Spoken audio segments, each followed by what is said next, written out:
Giliran Bung Rocky ini tadi agak kencang di awal. Kita lihat sekencang apa Bung Rocky sore hari ini ya. Kita lihat. Silakan.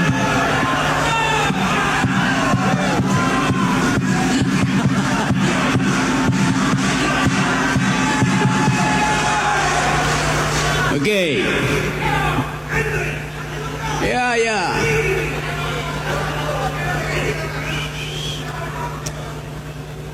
Apa soalnya?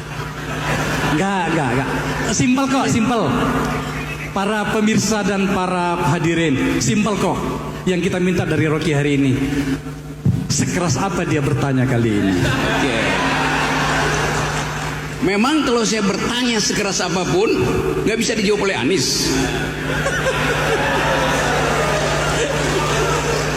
Saya tahu cara berpikirnya.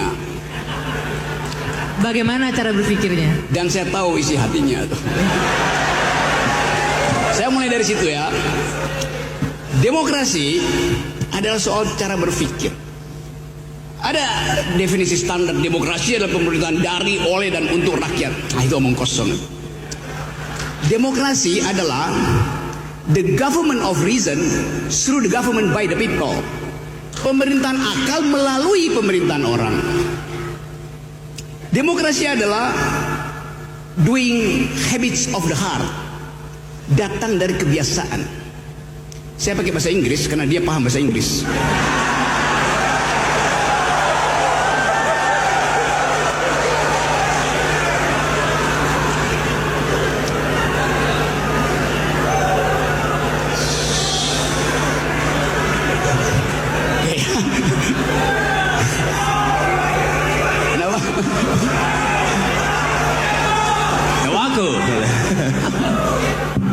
Oke, saya lanjut. Ya, Anda saya tahu orang Makassar. Saya orang Manado. Kita disatukan oleh laut yang sama. Dan kita makan ikan yang sama. Dan ikan itu memang harus dimakan, bukan dihafal nama-namanya.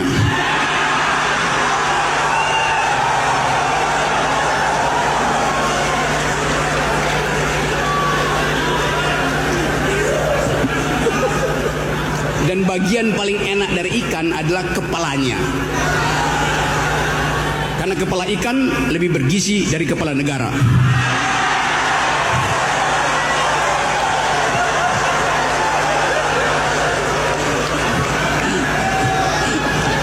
Oke.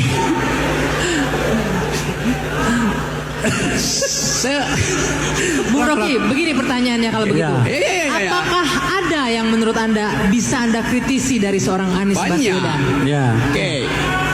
Misalnya. Satu-satu ya. Tadi saya suka caption yang ditunjukkan di situ bahwa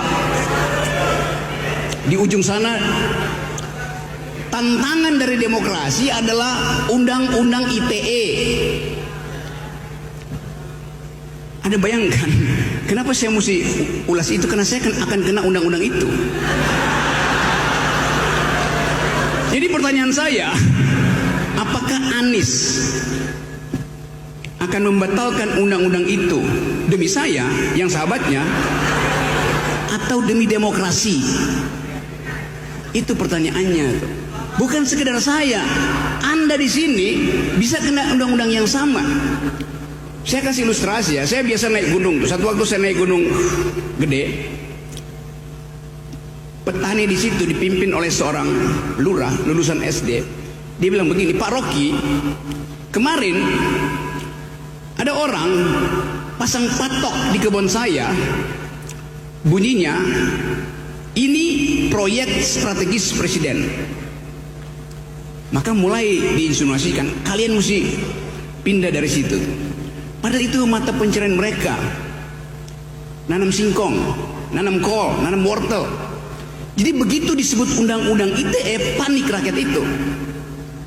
Disebut industri strategis presiden. Lalu dia bertanya ke saya, Pak Rocky, kalau saya foto orang yang lagi nanam patok itu, saya kena undang-undang ITE apa enggak?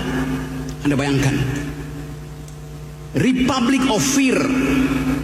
Ini republik penuh kecemasan. Undang-undang ITE bisa menghantui petani di Cimacan, di Cibodas. Itu pentingnya kita bicara soal itu. Jadi demokrasi itu adalah jaminan primer tentang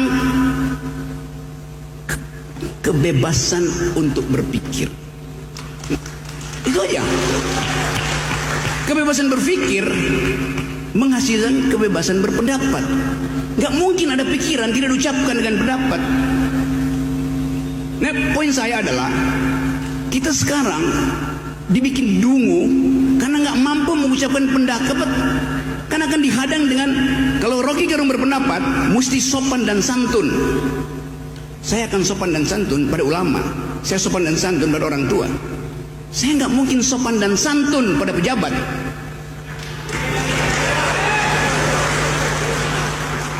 Kasih kritik tapi sopan, artinya jangan kasih kritik. Kan dasarnya itu kan. Jadi kita mau ajukan, ini forum akademis. Pikiran hanya disebut pikiran kalau ada pikiran yang menentang. Kalau Anda berpikir nggak ada yang mengganggu Anda, itu artinya Anda lagi berdoa. Itu bedanya berpikir dan berdoa. Jadi saya ingin Anies menjawab itu tuh. Apa alasan utama kita harus menghasilkan pikiran? Kita harus mengucapkan pendapat. Kita harus bertengkar dengan pendapat. Kan kita bertengkar dengan pendapat. Kenapa bertengkar dengan pendapat? Kena pidana. Itu nggak masuk akal. Saya tidak melukai 1 inci kulit seseorang kalau saya mengucapkan pendapat. Karena mesti pidana. Ajaib negeri ini. Mengucapkan pendapat adalah pidana. Tapi itu yang ingin saya tanya pada Anies, eksplorasi apa dasarnya, supaya bukan sekedar kita yang tahu, petani di Cimacan itu tidak lagi ragu untuk bahkan memotret orang yang lagi menanam sesuatu yang menghalangi pekerjaan dia tuh. Ini yang mesti kita sosialisasikan tuh. Nah, kita sosialisasikan ini di dalam upaya menghasilkan kembali demokrasi. Tapi hari-hari ini dianggap bahwa demokrasi nggak ada, yang ada dinasti. Padahal sebetulnya juga dinasti nggak ada. Karena dinasti itu darahnya biru, yang sekarang darahnya kotor. Siap. Segitu aja. Bung Rocky, segitu aja untuk Pak Anies. Tajamnya cuma segitu. Jaminan bahwa undang-undang ITE tidak akan lagi mengkhawatirkan. Gini ya. Saya mengucapkan itu dengan cara saksama dalam tempo sesingkat-singkatnya. Supaya saya bisa provokasi mereka untuk bertanya pada Anies. Pertanyaan ini sebetulnya jauh lebih dalam daripada soal ITE. Okay? Kalau tadi tangkap apa yang Bung Rocky tadi sampaikan, dia tidak bertanya tentang ITE itu Anda akan hapus apa tidak. Kan kalau itu gampang jawabnya, ya itu akan direvisi, ya itu akan dikoreksi. Itu sudah dikatakan berkali-kali. Tapi Bung Rocky nggak tanya itu. Dia tanya mengapa itu harus direvisi. Apa dasar pikirannya kenapa itu harus direvisi? Betul ya Bung Rocky? Dia tanya lebih dalam daripada itu. Sekarang begini, kenapa ini penting? Yang saya jelaskan. Kenapa kritik itu harus dibuka? Kenapa kebebasan berpendapat itu harus dihidupkan? Ketika negara mengambil sebuah langkah, maka dia melakukannya atas nama rakyat. Atas mandat yang diterima. Rakyat memberikan mandat itu pada negara. Lalu negara melakukan langkah. Pada saat negara melakukan langkah itu, maka negara punya sebuah pandangan ini. Bila ruang untuk kebebasan berpikir itu dibuka, maka langkah ini akan memancing pendapat. Pendapat kategorinya pro dan kategorinya kontra. Yang kontra kita sebut sebagai kritik. Apa yang terjadi ketika kritik itu dibuka ruangnya? Maka saya misalnya sebagai penyelenggara negara, ketika mendapatkan kritik, saya harus menyiapkan argumen tambahan atas apa yang saya kerjakan. Saya harus mereview semua alasan kenapa yang dikerjakan. Dan ketika kemudian kritik itu makin tajam, apa yang dikerjakan harus memiliki dasar yang lebih kuat lagi. Dan ketika itu terjadi, maka kritik itulah sebenarnya yang membuat sebuah rencana, sebuah kebijakan makin solid. Kalau ruang itu tidak ada, ruang itu tidak dibuka, apa yang terjadi? Dia akan melenggang tanpa kritik, dan dia nanti muncul sebagai masalah yang baru dirasakan rakyat sesuai